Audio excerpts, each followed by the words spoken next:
Well, all finished with the weaving, washing, and sewing. Doesn't it feel good when you're finished with a project? Well, let's go through each one of the towels, all 6 of them. This is the one that I called the striped or the tabby. Had a little bit of tracking because of the type of cotton that was used. This is one of the plaids. I tried to do as much of a balanced plaid as I could, and it's also a tabby weave.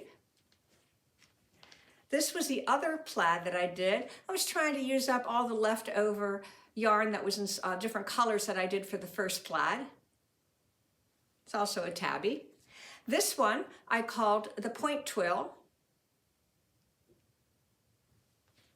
This one is what I call the straight twill. Kind of looks like a zigzag. And the last towel is when I did a combination of a twill and a tabby. Now you'll have a little bit of a slideshow right after this so you can see each towel separate, and I will also post the different sizes of the actual size before washing, after washing, and also another slide showing you the yardage before and what it was like after shrinkage.